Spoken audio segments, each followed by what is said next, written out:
मध्य प्रदेश शासन के अंतर्गत भोजपुरी साहित्य अकादमी भोपाल द्वारा आयोजित आज की इस परिचर्चा में आप सबका स्वागत है। आज का विषय है भोजपुरी संस्कृति के विलुप्त हो रहे कतिपय लोक नृत्यों की विशेषताएं, जिसमें आज हम कुछ लोक नृत्यों के विषय में चर्चा करेंगे। उसमें सबसे पहले बिहार का विलुप्त प्राय लेकिन किसी ज़माने में बहुत ही मशहूर और एंटरटेनमेंट का बहुत ही अच्छा सशक्त साधन था लौंडा नृत्य।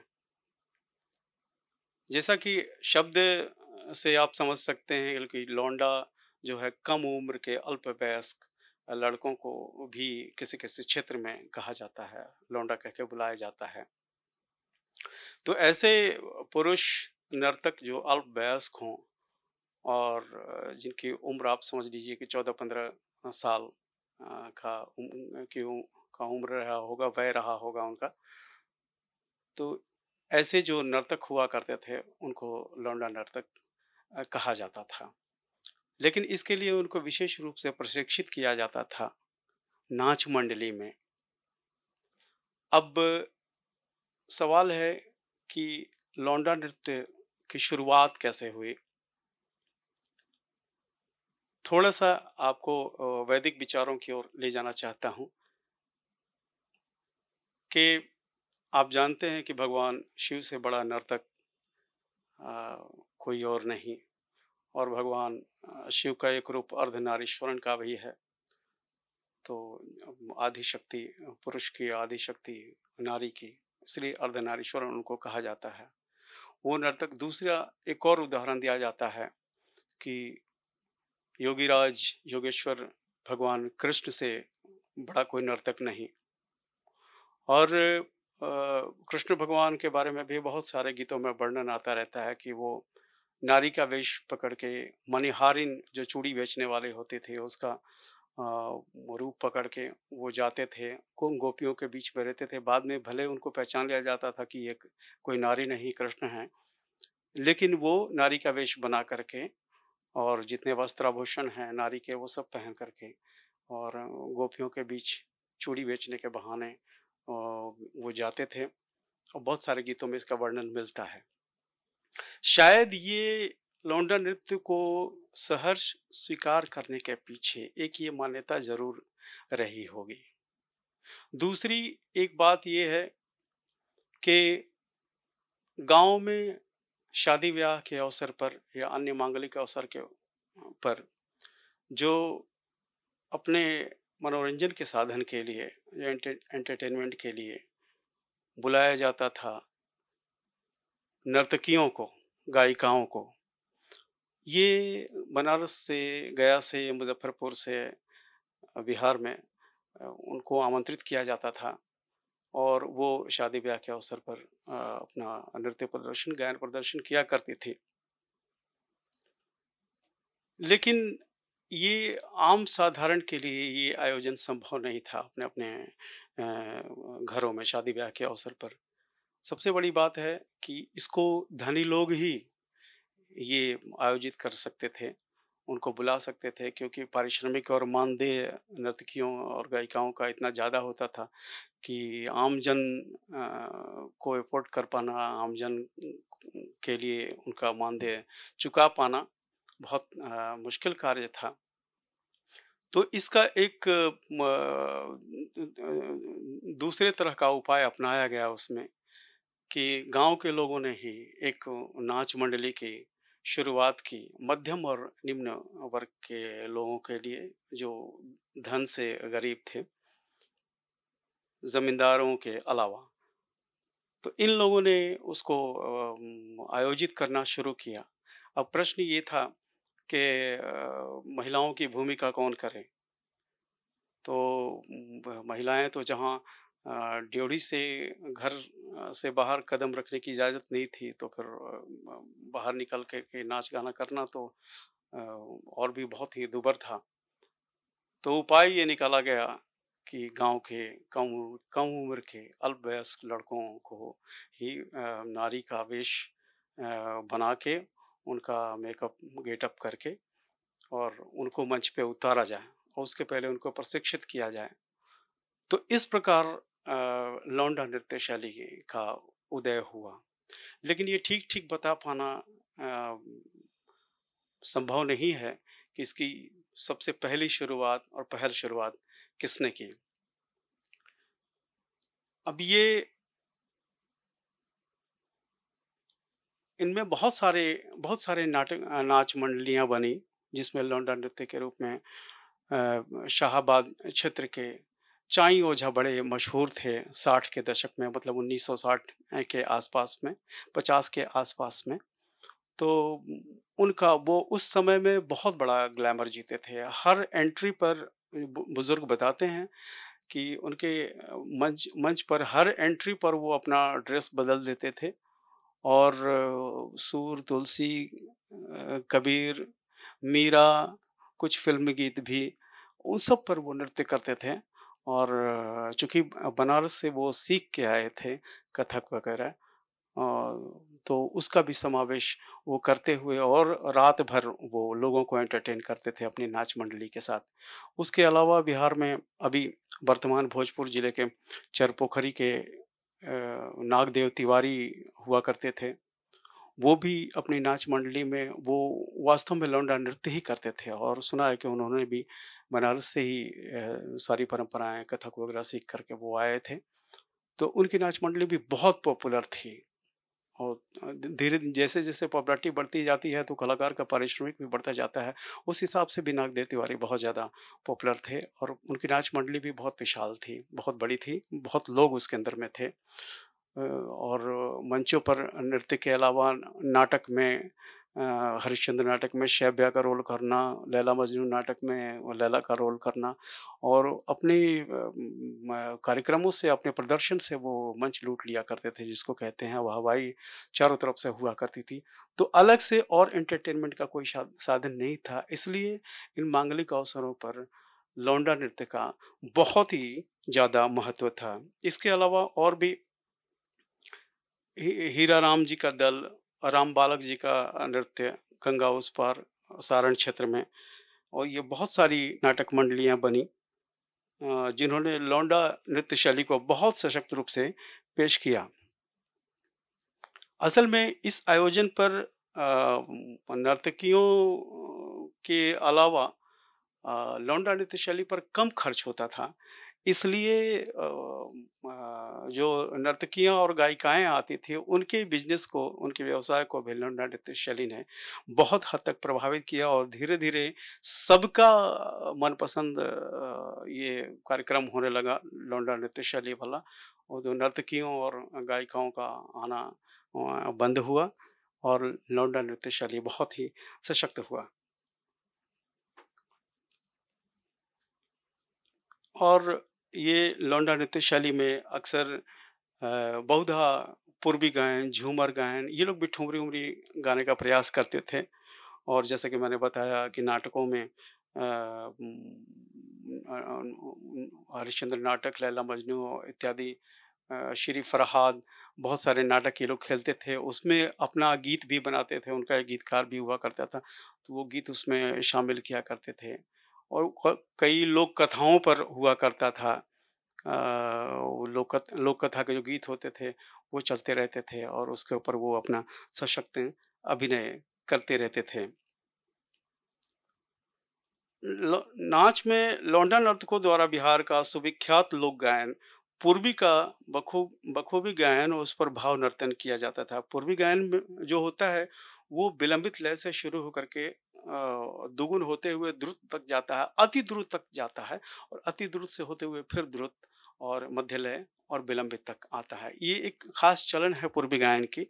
तो उस पर काफ़ी, एक गाने में काफ़ी समय मिलता था लौंडा नर्तकों को और तरह-तरह से वो अपना भाव और गीत के हिसाब से जो उसके शब्दावली हुआ करते थे, उस पर बहुत अच्छे ढंग से उसको उसका भाव का प्रदर्शन करते थे। और जो सीधा-सीधा आम ग्रामीण जनता को, जो अनपढ़ या कम पढ़ी-लिखी जनता होती थी, उसके लिए सबसे ज़्यादा एंटरटेनमेंट का साधन था। अच्छा, ये एक और अच्छी बात थी, सबसे बड़ी और सशक्त बात थी कि जहाँ ठुमरी आदि सेमी क्लासिकल उपशास्त्रीय गायन आदि की नर्तकियां और गायिकाएं जिनका प्रयोग करती थी, जो आम आदमी के समझ से बाहर हुआ करता था। ठुमरियों की जो बंदिश है, उनका स्वर विस्तार है, शब्द विस्तार है, रागों का चलन है, ये आम आदमी के लिए बहुत मुश्किल काम था। लेकिन जो लौंडा नृत्य शैली के नर्तक थे, वो आम जनता की जो भाषा होती है, उस भाषा के गीत को उन्होंने उठाया और सीधा-सीधा फिर उन्हीं के वो वापस लौटाया अपने गायन और नर्तन के माध्यम से। तो ये ऑडियंस को समझ में आती थी और ये इसीलिए सबसे ज़्यादा उसके सशक्त होने का ये कारण रहा। लौंडा शैली लोक नृत्य के लिए जैसा कि मैंने बताया कि बहुत कम उम्र के लड़के जिनकी छवि बहुत मनमोहक हुआ करती थी, उनको प्रशिक्षित करके और उनको प्रदर्शन में लाया जाता था। लेकिन एक शर्त होती थी कि लड़के तो बहुत सारे सारे ही अल्पवयस्क होते हैं और धीरे-धीरे जवानी की ओर जाते हैं। लेकिन उनमें उनमें उनका सुरीला होना बेहद आवश्यक था। पहले ये चेक किया जाता था कि वो सुरीला है कि नहीं। तो वो अगर थोड़ा कम सुरीला भी है तो उसको प्रशिक्षित करके बेहद सुरीला बनाना बेहद ज़रूरी होता था। उसके अलावा आवाज़ का रेंज भी ऊँचा होना बहुत ज़रूरी होता था, क्योंकि पूर्वी गायन में पुराने ज़माने में माइक्रोफ़ोन का इतना अच्छा हिसाब-किताब नहीं था। एक शायद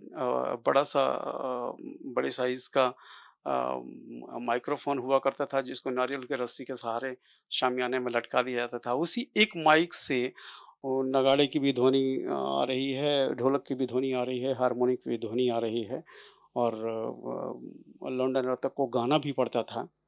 तो इसलिए उनका ऊँचे स्वर में गाना बहुत ज़रूरी हुआ करता था। ये सब भी प्रशिक्षण उसमें साथ में दिया जाता था। विवाह के अलावा चैत्र मास में चैता घाटों जो हुआ करता था बिहार में, चैता घाटों का गायन का तो चलन अब भी है।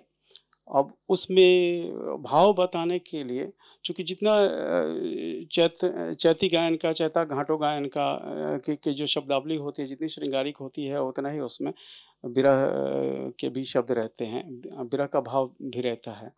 तो वो अलग-अलग ढंग से लौंडे जो नर्तक थे, वो उसमें चैता घाटों गायन में शामिल होते थे और नारी वस्त्र आभूषण वगैरह सब पहन के और उसी तरह का भाव प्रदर्शन अपना करते थे। जैसे वो एक तरह से वो नारी का को रिप्रेज़ेंट करते थे उसके अंदर में, चैता में।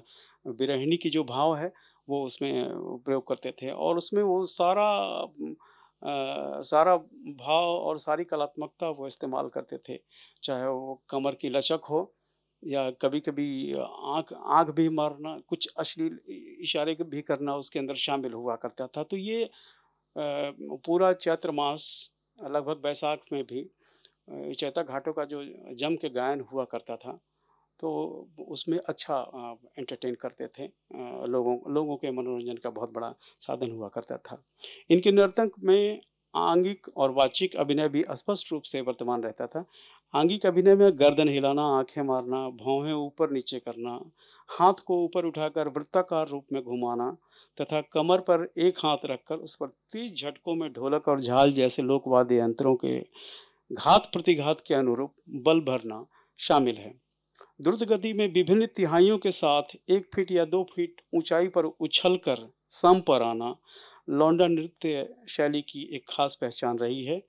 ये भाव भंगिमाएं शास्त्रीय नृत्य कथक से ली गई थी, जिसमें गत भाव की प्रधानता रहती है। नृत्य करने वाला पुरुष पुरुष कलाकार युवती का रूप धारण कर अपने नायक के साथ छेड़खानी और रूठने आदि का अभिनय करता है, जिससे आम जनता का भरपूर मनोरंजन होता होता था। भिखारी ठाकुर ने भी जी अपने नृत्यों में ऐसे ही लौंडा नृत्य शैली का प्रयोग किया। उसमें गांव के लड़कों को प्रशिक्षित कर और जनता की समस्या, कुरीतियों, नारियों की विरह वेदना आदि को उजागर कर जन जागरण और लोक चेतना को जगाने का प्रयास करते थे, जो बहुत ही सफल हुआ करता था। एक जहाँ वो शुरू करते थे, वहाँ भीड़ बहुत ज़बरदस्त हुआ करता था और मेकअप के लिए वो एक मुर्दा शंख हुआ करता था, उसको लपेट लेते थे, ऊपर से फिर थोड़ा-सा अभ्रक छींट देते थे, जिससे पेट्रोमैक्स के लाइट में वो चमकता रहता था, काफ़ी बेहतरीन दिखता था। भले ही वो बाद में गर्मी के पसीने से कहीं-कहीं बहने लगता था, जो मैंने देखा है 70 के दशक में, उसकी चर्चा मैं कर रहा हूँ। लेकिन वो रात भर एंटरटेनमेंट का पूरा साधन हुआ करता था। अब चूँकि नाचना रहता था, तो बार-बार नकली बालों का प्रयोग नहीं कर सकते थे, नकली चोटी का प्रयोग नहीं कर सकते थे। इसलिए लौंडा नर्तकों में लंबे-लंबे बाल रखने की प्रथा थी और बालों की बहुत सेवा करते थे वो। अपने चेहरे का भी बहुत ध्यान रखते थे वो, सभी लौंडा नर्तक। और लेकिन जिनके बाल थोड़े कम होते थे, मैंने तो कभी-कभी दाँत टूटे हुए लौंडे को भी नर्तक के रूप में देखा है। तो वो एक अलग से हास्य का भाव पैदा करते थे आम जनता के बीच में। उनके बाल कम होते थे, वो तो नकली बाल और लंबी नकली चोटी लगा के वो उसमें नृत्य करते थे। लेकिन कालांतराल में इंटरनेट का ज़माना, और अब तो दिखता है कि शामियाने के अंदर में लोग पर्दे पर पर्दा टांग करके फ़िल्में देखते हैं, या टीवी लगा करके, सीडी लगा करके, आदि डिवाइस का इस्तेमाल करके वो वहाँ फ़िल्में देखते हैं या कोई अन्य कार्यक्रम देखते हैं। अब ये लौंडा नृत्य शैली भी लगभग मृतप्राय हो चली है। बहुत कम देखने को ये मिलता है। तो इन कलाकारों के सामने रोज़ी-रोटी की भी समस्या बहुत भयंकर पैदा हो गई है और ऐसे लौंडा नृत्य शैली विलुप्ति के कगार पर खड़ी हो गई है। ज़रूरत है इस लोक कला को संरक्षण देने की। दूसरा जो एक लोक नृत्य है हमारा, ये बहुत ज़्यादा व्यवसाय से तो नहीं जुड़ा हुआ है, लेकिन घरेलू वातावरण में एक तरह से एकदम से गाँवी वातावरण, गाँव की जो औरतें हैं, उनके द्वारा किया जाने वाला ये गीत नृत्य हुआ करता था। भादों के महीने में जब वर्षा बहुत कम होती थी या नहीं के बराबर होती थी, तो वो वर्षा को आमंत्रित करने के लिए ये चौहट गीत गाया जाता था। इसकी ख़ासियत ये थी, ये विशेषताएँ ये थी कि खुले मैदान में या फिर जिनके घर का आंगन बड़ा हुआ करता था, कभी-कभी आंगन में भी करते हुए हमने देखा है। ऐसे जनरली खुले मैदान में ही ये किया जाता था। तो इन स्थानों पर चौहट नृत्य गान का प्रदर्शन हुआ करता था। इसमें सिर्फ़ महिलाएँ ही भाग लेती थीं और महिलाएँ 2 दल में बँट जाती थीं। 2 दल में एकदम बिल्कुल आमने-सामने, और परस्पर एक-दूसरे के सामने खड़े होकर ये लोग चौखट गाते थे और नृत्य करते थे, और नृत्य के क्रम में एक-दूसरे से मिलते थे, सामने जाते थे, एक दल कुछ गाया, कुछ सवाल किया, और सामने फिर दूसरे दल के पास नाचते हुए वहाँ पहुँचता, गाते हुए पहुँचता, और फिर बिना पीठ दिखाए, ये ख़ासियत थी इसकी, बिना पीठ दिखाए वो दल फिर वैसे ही उल्टे कदम वापस लौट जाता। फिर अगला दल सामने आता था दूसरे दल के पास, और वो अपना गायन करके फिर उसी तरह से उल्टे कदम से वापस लौट जाता था। तो ये सिलसिला भी काफ़ी रात तक, शाम से शुरू होकर के काफ़ी रात तक चलता रहता था, और ये एक अच्छा एंटरटेनमेंट का साधन हुआ करता था।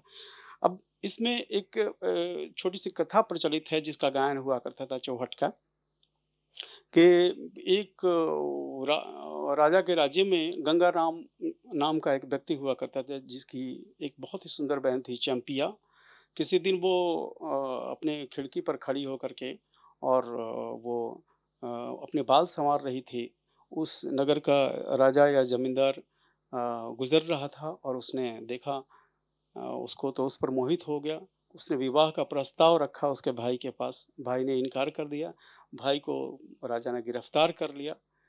फिर चंपिया को मालूम हुआ ये, उसके बाद उसकी जो भाभी थी गंगाराम की पत्नी, उसने बहुत खरी-खोटी सुनाई चंपिया को कि तुम्हारी सुंदरता ऐसी है, इस सुंदरता को आग लगे, जिसने तुम्हारे भाई को गिरफ्तार करवा दिया, मेरे पति को गिरफ्तार करवा दिया। चंपिया को बहुत दुःख हुआ ये सुन कर के। वो राजा के पास गई और उसने कहा कि मैं आपसे विवाह करने के लिए तैयार हूँ, लेकिन आप मेरे भाई को रिहा कर दीजिए। ज़मींदार ने उसके भाई को रिहा कर दिया, और जब वो विवाह करके डोली उसके गाँव से अपने महल की तरफ लेके चला, तो गाँव से डोली जैसे ही थोड़ी दूर पर पहुँची, और तो चंपिया ने कहा कि कहारो डोली रोक दो, मैं अपने बाबा के तालाब के पोखरे का पानी पीना चाहती हूँ। तो वो राजा जो था, वो ज़मींदार था, उसने कहा कि रानी, अब यहाँ का पानी क्या पियोगी? चलो तुम राजमहल चलो, वहाँ स्वर्ण पात्र है और स्वर्ण पात्र से पानी पीना। उसने ज़िद की, चंपिया ने ज़िद की कि नहीं, मुझे यहाँ का पानी अवश्य पीना है। तो वो राजा ने डोली रुकवाई, चंपिया डोली से नीचे उतरी, तालाब के किनारे गई, एक चुल्लू पानी पिया, फिर दूसरा चुल्लू पानी पिया और तीसरा चुल्लू पानी पीते ही उसके प्राण फकेरू वहाँ उड़ गए। तो कहीं न कहीं ये कथा चौहट में हमेशा आती रहती है और अन्य चौहट के गीतों में भी। इसीलिए वो एक समय होता है जब ज़मीन के मालिक को भी इस गीत में कहीं न कहीं से अपशब्द कहे जाते हैं और कोई भी ज़मीन का मालिक या ज़मींदार इसका बुरा नहीं मानता। ये चौहट की ख़ासियत हुआ करती थी। और ऐसे ही नेटुआ, नेटुआ का नाच भी हुआ करता था। नेटुआ आप जानते हैं घुमंतु जाति हुआ करती है, लेकिन नेटुआ का नाच भी अभी कोई नहीं देख पाता है। इसलिए कि सबके सामने रोज़ी-रोटी की समस्या पैदा हो गई है, लोगों में व्यस्तताएँ बढ़ गई हैं। वो नेटुआ भी शादी-ब्याह में नाचा करते थे। कई मांगलिक अवसरों पर उनको भी नचाया जाता था। कुछ लौंडा नृत्य की तरह ही हुआ करता था, लेकिन लौंडा जो नर्तक हुआ करते थे, उनका गाँव में कहीं न कहीं घर हुआ करता था, किसी न किसी इलाके में, किसी क्षेत्र में। लेकिन नेटुआ जो जाति हुआ करती थी, वो घुमंतु जाति हुआ करती थी। कहीं एक जगह वो नहीं टिकते थे। उसी ज़िले में कभी किसी और स्थान पे, कभी किसी और स्थान पर रहकर नृत्य करते थे। वो नेटुआ नृत्य भी नहीं आजकल देखने को मिलता है, वो विलुप्तप्राय है। तो समय की चूँकि सीमा है और इसमें आप सबके मन में, ऑडियंस में किसी के मन में कोई प्रश्न हो तो आप सवाल कर सकते हैं। जी सर, मेरा एक क्वेश्चन था कि आपने मर्याद का जिक्र किया था शादी विवाह में, तो उसमें लौंडा नाच का क्या भूमिका रहती थी उसमें? थोड़ा उसके बारे में बताइए। ये जो बहुत अच्छा प्रश्न है। मर्याद शब्द जो है वो मर्यादा से जुड़ा हुआ है। आपने सुना होगा कि रामायण में भी राजा जनक जी चारों भाइयों का विवाह होने के बाद भी अयोध्या वापस लौटने नहीं दे रहे थे। इसके पीछे 2-3 कारण हो सकते हैं। कि एक तो बेटी का जो मोह था, बेटी का प्रेम था, वो जब बेटी ससुराल को जाती है, किसी भी पिता के लिए, माता के लिए बहुत ही कष्टदायी होता है दूसरे के घर भेजना। तो उनकी इच्छा रहती थी कि कुछ ज़्यादा दिन तक रह जाएँ। ऐसे भी मिथिलांचल में दामाद को कई महीनों तक रहने की भी परंपरा रही है। अब तो थोड़ा कम हो गया है। पिछले समय में बहुत पुराने समय में बहुत ज़्यादा दिनों तक दामाद को लोग घर में रखते थे, लेकिन सिर्फ दामाद को, पूरी बारात को नहीं। मर्जाद में क्या होता था कि ये जो विवाह के रात में जो भोजन कराया जाता था, वो एक पक्का भोजन हुआ करता था। पक्का भोजन क्या है कि वो पूड़ी है और सब्ज़ी है और उसके साथ जितने भी मिष्ठान हो सकते हैं वो सब, ये पक्का भोजन कहलाता था। कच्चा भोजन चावल, दाल, सब्ज़ी इत्यादि जिनके यहाँ मांसाहार का प्रयोग होता था, वो लोग मांसाहार भी करते थे, लेकिन ये रात्रि में नहीं होता था। जो जो बेटिया होते थे, बेटी के पिता, उनकी ये इच्छा होती थी कि बारात को मैं 1 दिन और रोक लूँ, तो दिन में जो बारात रुक जाती थी और दिन में जो भोजन करवाया जाता था उनको, कच्ची का, सब्जी, चावल, दाल का इत्यादि का, तो उसको मर्जाद कहते थे। और ये मर्जाद में लौंडों की बहुत बड़ी भूमिका रहा करती थी। दिन में जो कार्यक्रम हुआ करता था, रात में तो फुल एंटरटेनमेंट चलता रहता था सबका, जितने तरह के श्रृंगारिक भाव हो सकते थे और इस तरह की बातें हुआ करती थी नाच में और गीत में भी। तो भरपूर मनोरंजन हुआ करता था रात भर उनका।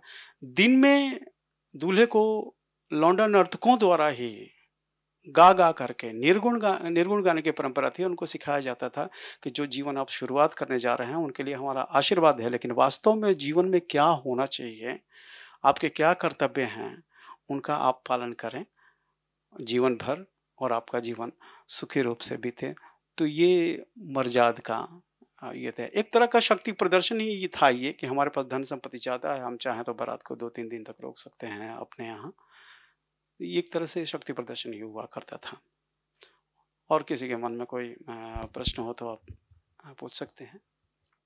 जी, मेरा नाम रिंकी पांडे है और मैं लोकगीत अभी सीख रही हूँ।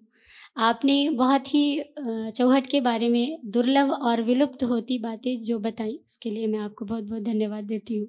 और मेरी एक इच्छा है कि अगर एक चौहट गीत सुनाते तो बहुत अच्छा होता। अच्छा, चौहट गीत भी सुनने को नहीं मिलते हैं। बहुत जी। बहुत बहुत धन्यवाद। बैठ जाएं आप। एक चौहट गीत, समय की सीमा है, चौहट गीत मैं थोड़ा सा गुनगुना दे देना चाहता हूँ आपको। उसमें प्रश्न इसमें भी है, प्रश्न और उत्तर दोनों ही शामिल हैं इसमें। तो भगवान कृष्ण के ऊपर में है ये। कहवा से उठेला कारी रे बदरिया, कारी रे बदरिया सुन सावरो, कहवा बरसी गईले कहवा बरसी गईले गोखुला से उठेला कारी रे बदरिया, कारी रे बदरिया सुन सावरो, मथुरा बरसी गईले मथुरा बरसी गईले के कर भींजेला लाली रे पगड़िया, लाली रे पगड़िया सुन सावरो, के कर लहंगा पटोर, के कर लहंगा पटोर। जवाब में दूसरा दल गाते हुए पहले दल के पास जाता है और क्या जवाब देता है कि कान्हा के भींजेला लाली रे पगड़िया, लाली रे पगड़िया सुन सावरो, राधा के लहंगा पटोर, राधा के लहंगा पटोर। ये चौहट के बहुत लंबे लंबे गीत हैं। और कोई प्रश्न किसी के पास हो, किसी के मन में जग रहा हो तो आप पूछ सकते हैं। जी सर, मैं वीरेंद्र कुमार। हमारा एक प्रश्न था, लौंडा नृत्य शैली में मुर्दा शंख का जो जिक्र किया है वो क्या होता है सर?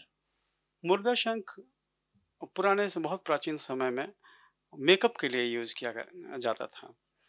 वो वास्तव में सारण क्षेत्र में या नदी किनारे में, जहाँ पे दोमट मिट्टी हुआ करती थी, थोड़ा बालू और थोड़ी मिट्टी, उनमें छोटे छोटे ऐसे कण पत्थर बनने के क्रम में जो मिट्टी हुआ करती थी, है ना, और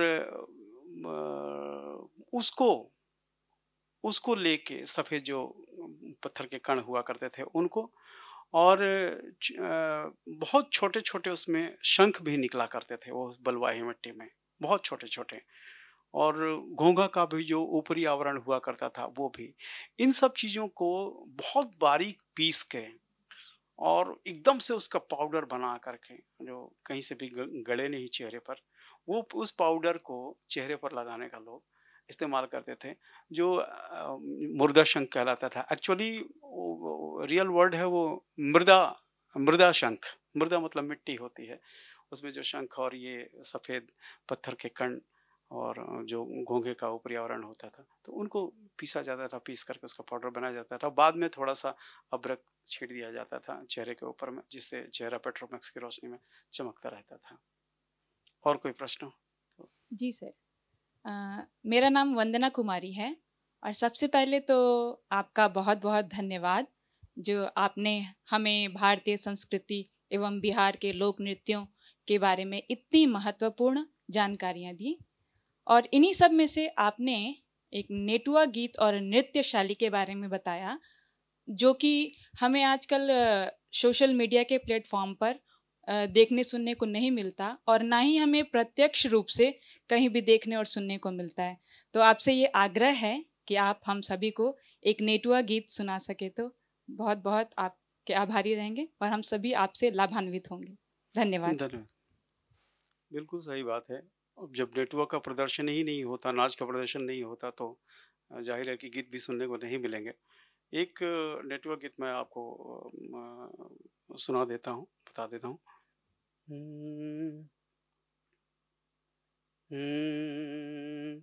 कि पिया कैले पूर्व के पेयानवा रे साजनवा, कि पिया कैले पूर्व के पेयानवा रे साजनवा,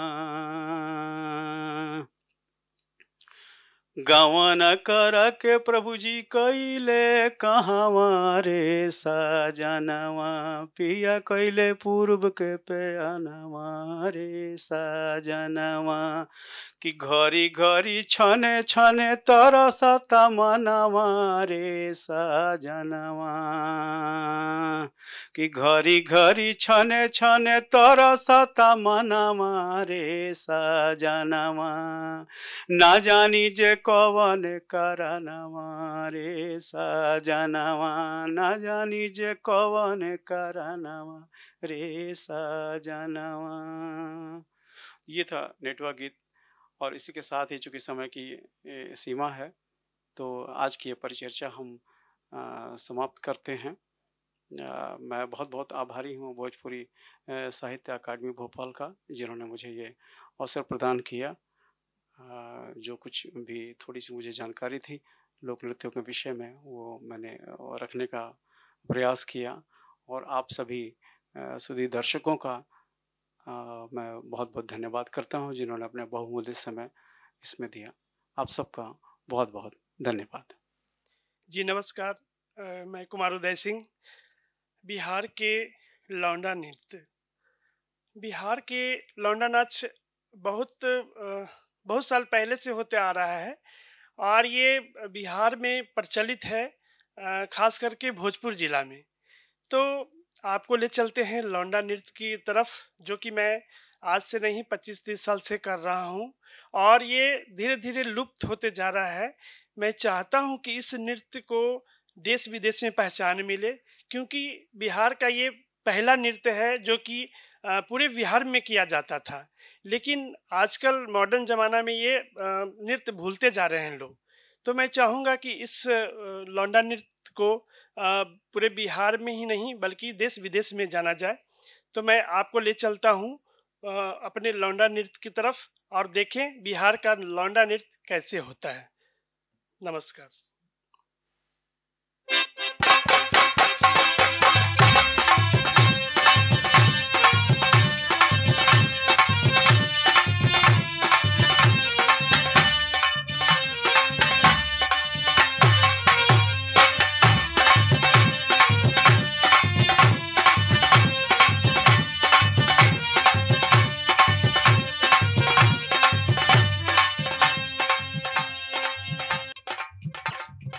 तनका गौर से देखा हो, तनका गौर से देखा बदल गई स्टाइल रे दैया, स्टाइल रे दैया, बेलना पकड़े वाले हाथन में मोबाइल रे दैया।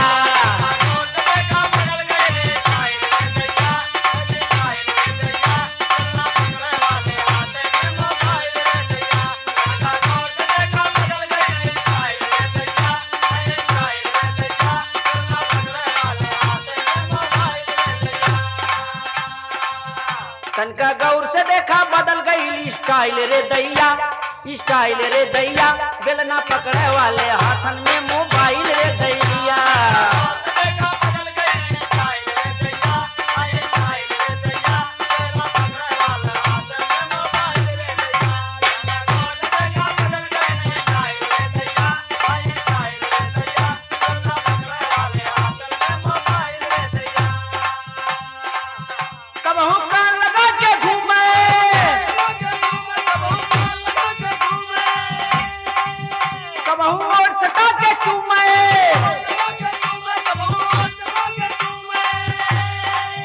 पाके नई मोबाइल हो, पाके नई मोबाइल बोरियाई बौराइल रे दैया, बौराइल रे दैया, बेलना पकड़े वाले हाथन में मोबाइल रे दैया।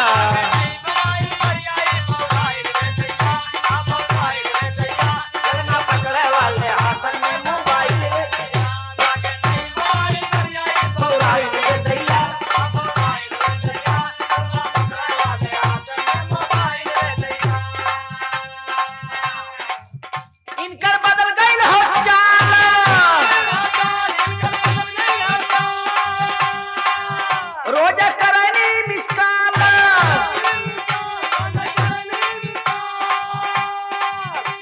हमसे मिले बदे हाय हमसे मिले बदे एकदम से पगलाइल रे दैया पगलाइल रे दैया बेलना पकड़े वाले हाथन में मोबाइल रे दैया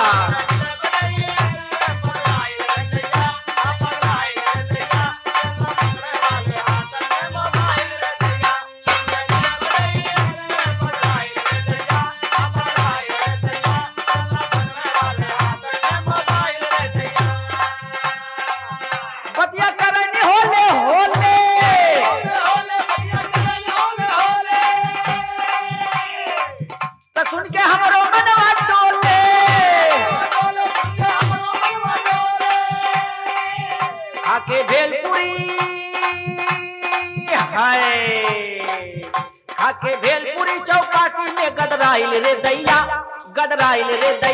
बेलना पकड़े वाले हाथन में मोबाइल रे दैया बेलना पकड़े वाले हाथन में मोबाइल रे दैया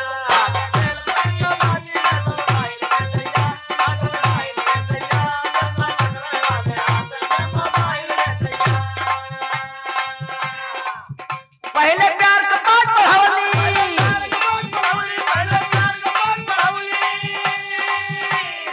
हाँ तो धीरे धीरे फिर फुसलावली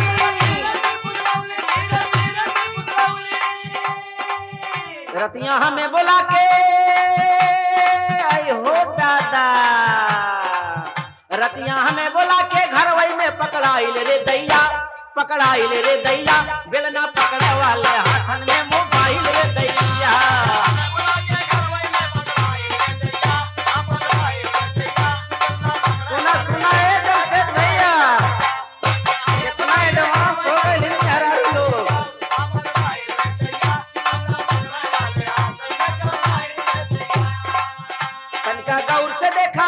तनका गौर से देखा बदल गई स्टाइल रे दैया हाँ स्टाइल रे दैया बेलना पकड़े वाले हाथन में मोबाइल रे दैया बेलना पकड़े वाले हाथन में मोबाइल रे दैया गौर से देखा बदल गई स्टाइल रे दैया हाँ स्टाइल रे दैया बेलना पकड़े वाले हाथन में मोबाइल रे दैया गौर से देखा बदल गई स्टाइल रे दैया हाँ स्टाइल रे दैया बेलना पकड़े वाले हाथन में मोबाइल रे दैया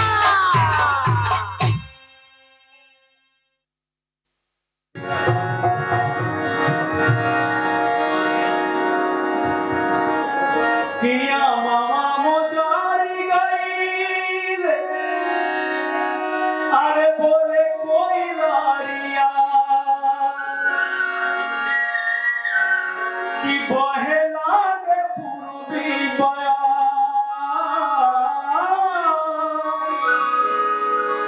अपिया परदेसिया पतियो ना भेजे कि छछने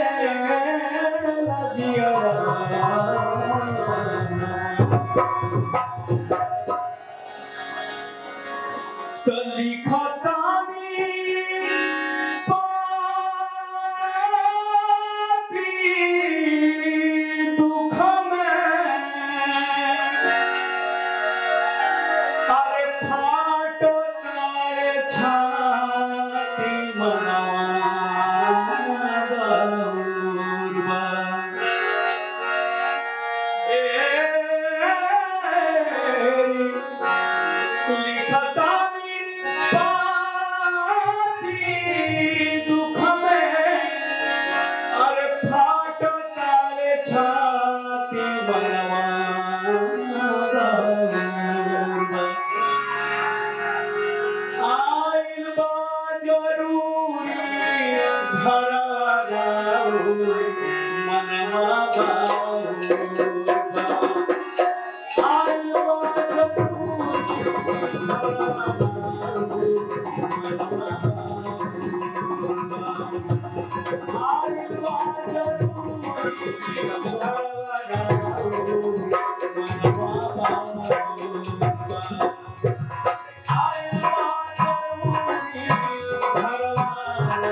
लुगाई के फाटा कोरा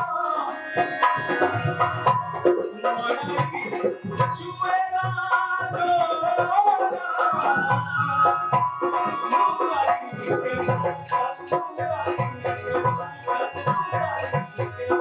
फाटा कोरा मनाई चुएरा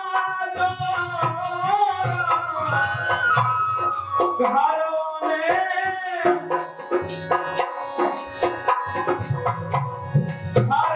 में नहीं भैया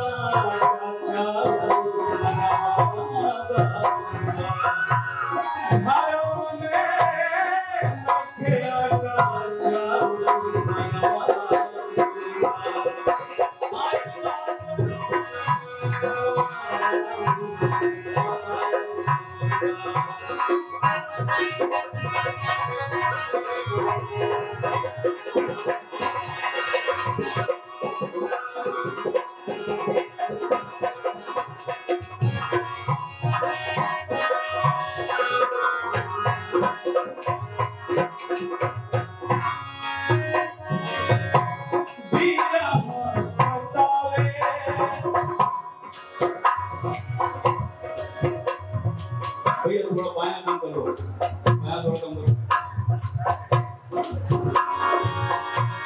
विरह सतावे जोरा के कनाले करी सोना। विरह सतावे जोरा के कनाले करी सोना। अरे कैसे सही कैसे सही रखे सहारू मनवा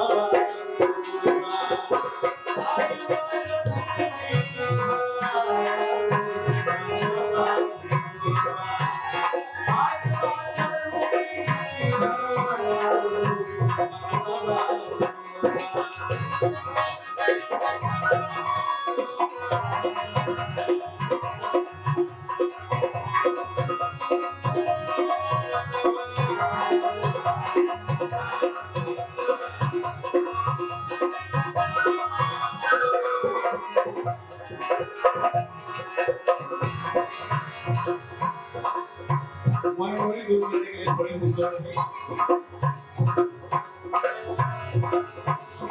ये हवा है यार हो जीवाओ सारा छाता तारे हो सारा छाता बिजवा को हेला का था बिजवा को हेला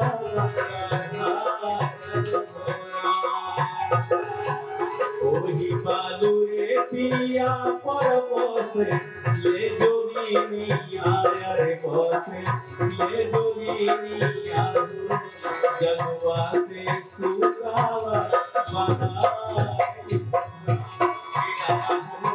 जगवा से सुकावा बनाए सैया मोर गईले हो रामा पुरु जीवनी दिया। और ये समर्पित है आदरणीय मौलिक हसन खान साहब को। सैया मोर गईले हो रामा सूरी नाम दे सावा हो हमारा पर सोवत ले हमारा पर सोवत ले भाई के जहरवा सामी मामो मरी जाई को अरे मरी जाई को सात के मुहावा हमरा दे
बतावा चांद केकरा से कहाँ मिले जाला, बतावा चांद केकरा से कहाँ मिले जाला, केकरा से कहाँ मिले जाला, ओ केकरा से कहाँ मिले जाला, बतावा चांद केकरा से कहाँ मिले जाला, बतावा चांद केकरा से कहाँ मिले जाला।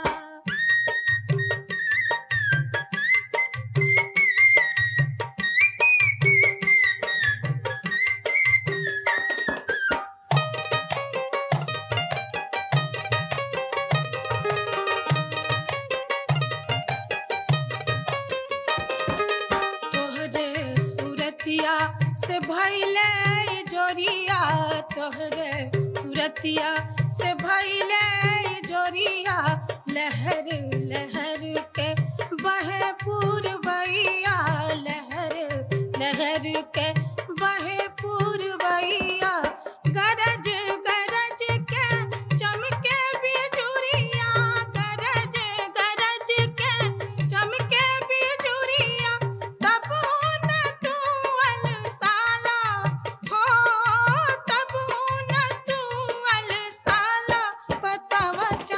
केकरा से कहाँ मिले जाला, बतावा चांद केकरा से कहाँ मिले जाला, केकरा से कहाँ मिले जाला, ओ केकरा से कहाँ मिले जाला, बतावा चांद केकरा से कहाँ मिले जाला, बतावा चांद केकरा से कहाँ मिले जाला।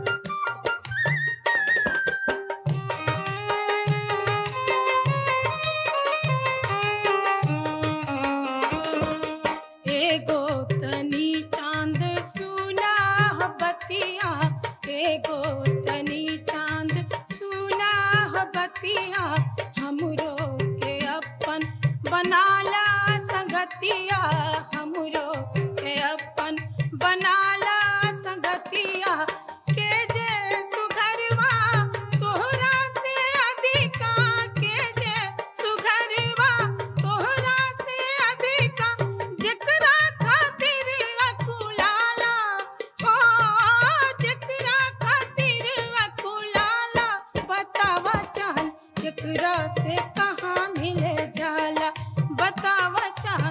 केकरा से कहाँ मिले जाला, केकरा से कहाँ मिले जाला, हो केकरा से कहाँ मिले जाला, बतावा चांद केकरा से कहाँ मिले जाला, बतावा चांद केकरा से कहाँ मिले जाला।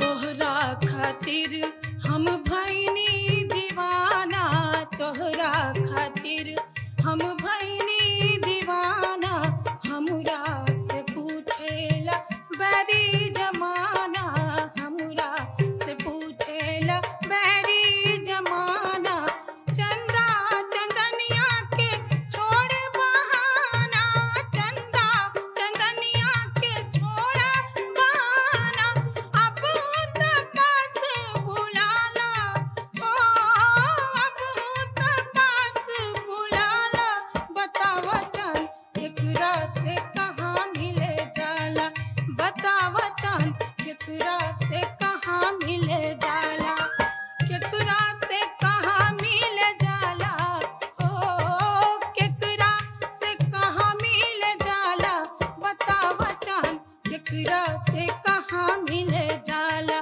बतावा चांद केकरा से कहाँ मिले जाला।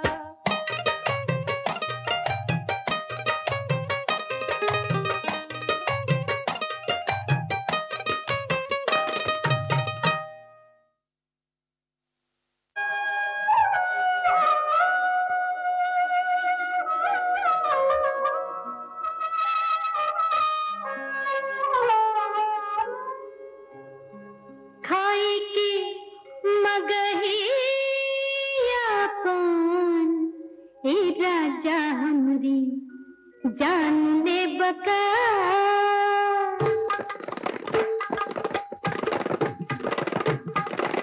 खाई के मगहिया पान, ए राजा हमरी जान ले बका, खाई के मगहिया पान, ए राजा हमरी जान ले बका, जान ले बका तू हमरी जान ले बका, जान ले बका तू हमरी जान ले बका, मार के नजरिया के बान, ए राजा हमरी जान ले बका, खाई के मगहिया पान, ए राजा हमरी जान ले बका।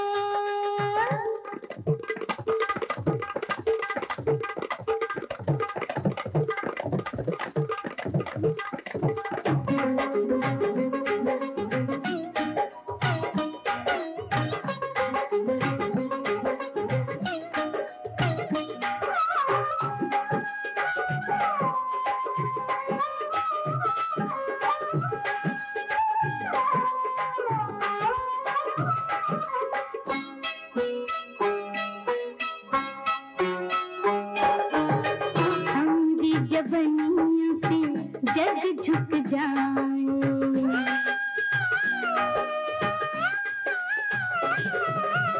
हमरी जबनिया पे जग झुक जाए, जग झुक जाए, हाय ठाड़ बहराए, तोहरी जबनिया का मोहे तरसाए, मोहे तरसाए, रोआ गनगनाए, फेंक के दबीरे मुस्कान, ए राजा हमरी जान ले बका, खाई के मगहिया पान, ए राजा हमरी जान ले बका।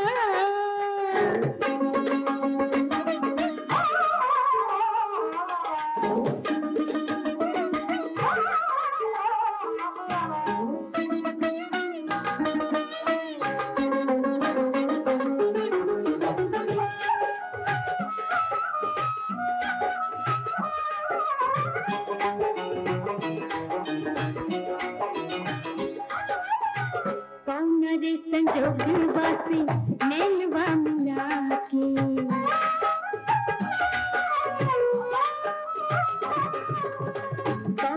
संजोगवा से नैनवा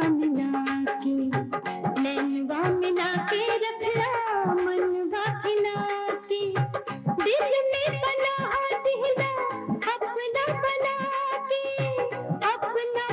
के लाखों सपना जगा के हमरा पे हो गए मेहरबान ए राजा हमरी जान दे बका हाय हाय हाय माटी नजरिया के बान ए राजा हमरी जान दे बका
बांध के हमारी उड़ान ए राजा हमरी जान दे बको हाय खाई के मगहिया पान ए राजा हमरी जान दे बको